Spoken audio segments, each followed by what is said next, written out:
Joining me right now is the Gatestone Institute Senior Fellow and author of The Coming Collapse of China and China is Going to War. Gordon Chang, Beth, with us this morning.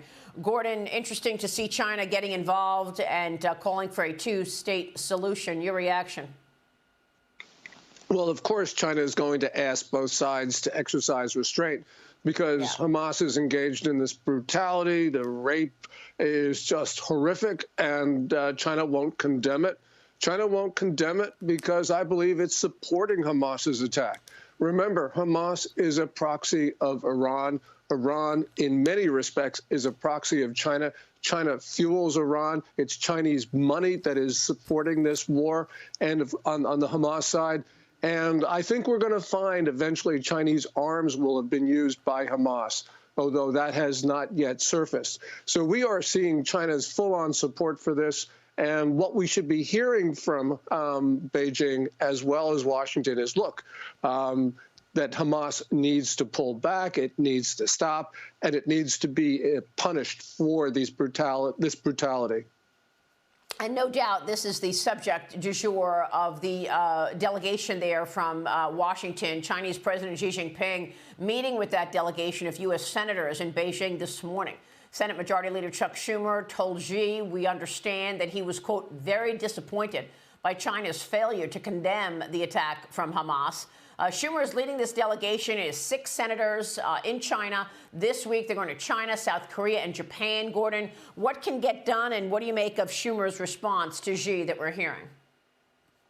Well, first of all, it's important to criticize China from Chinese soil. So I think kudos to Schumer for doing that.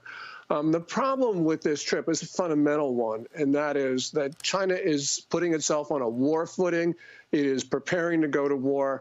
The Senate should be in session passing critical legislation to get the United States ready to go to war.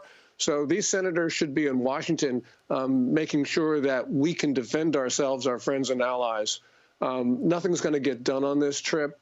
And by the way, I don't like the image that China tweeted out of this, and that was Schumer in a half bow to Xi Jinping. That's the image the Chinese people are going to see. That's the image that much of the world is going to see. I'm sorry, Gordon, what is it? What is the image specifically? You mean Schumer bowing to Xi Jinping? Yeah, there's a still image, and you just saw a video portion of it of Schumer in a half bow when he met Xi Jinping. I don't know what it is for Americans, but they just can't help but showing that they are supine when they meet the Chinese leader.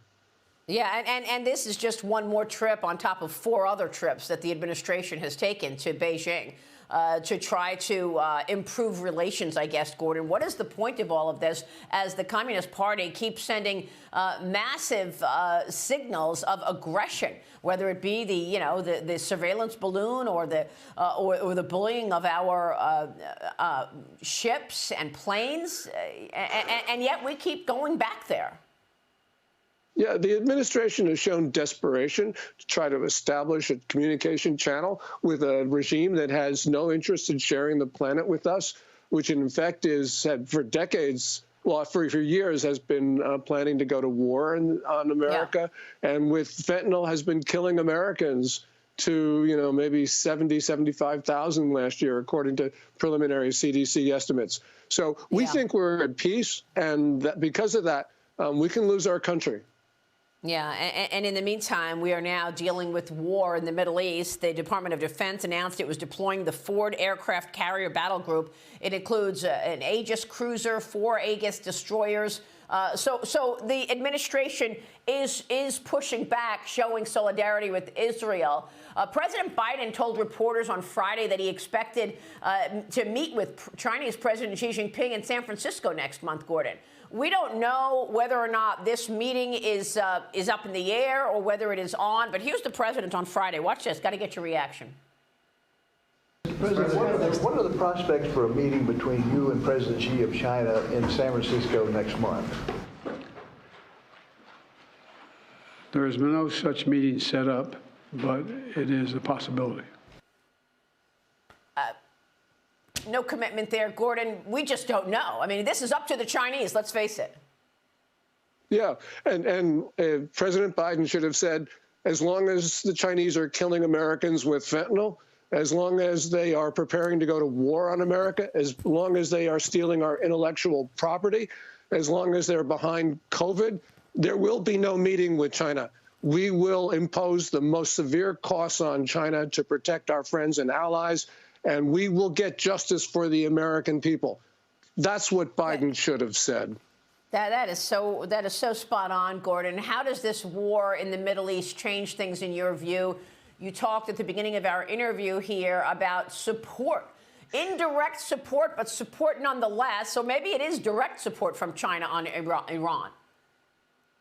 Yes, and it mirrors what China's been doing with Russia and Ukraine, where China is supporting the Russian war effort across the board, did it from the very beginning of that conflict. The Biden administration kept on saying, well, you can't provide lethal aid. Well, the Chinese provided lethal aid from the very beginning of that conflict and didn't do anything. And so, of course, the rest of the world sees the fecklessness and the feebleness of American policy. We are one of the weakest countries in the world right now. And the Chinese, the Russians, the Iranians, they all see it. We are seeing conflict not only in Ukraine, but across North Africa, where China and Russia are fueling insurgencies that look like war. We now have a war in the Middle East, which will spread.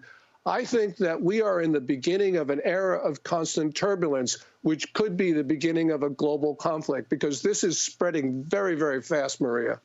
Very fast, and this goes back to bad policy. It feels like our adversaries began to get on the march after that botched withdrawal from Afghanistan. Absolutely. That was a signal to Vladimir Putin that the United States policy was in collapse.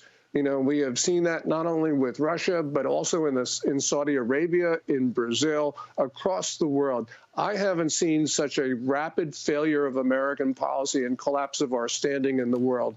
And that is what is leading to one crisis after another. And the Biden administration needs to understand it needs to change policy. We had 4 years of peace with China, with Russia, with everybody else. And that was because we had a president who, in April 2017, when Xi Jinping was next to him in Mar-a-Lago, announced that we were bombing a Chinese proxy. That's right. That was Syria. Yep. That gave us It sure peace. was. Now we have the opposite of peace. Yeah. And you're talking about a breakdown in the United States' influence at a time that you're seeing China rising and continuing to show dominance across the world, even in this conflict here between Israel and the world against Hamas. You're seeing China call for a two-state solution. Yes, and this is occurring at a time when China has internal problems which are almost unprecedented, ones we haven't seen in a decade, purges in the Chinese military, and yet China is exercising influence because of the strength of one individual, Xi Jinping. And the United States, which is still the strongest nation in the world, appears to be one of the weakest because of the failure of someone sitting in the Oval Office. Yeah, I mean, do you think that Hamas and the Iranians looked at the leadership in America and thought, well, now is the time to strike Israel? Absolutely. And they're not the only ones who are thinking that. And we've got to be prepared that this conflict will spread elsewhere around the world. This looks like the beginning of World War III. Oh, my goodness.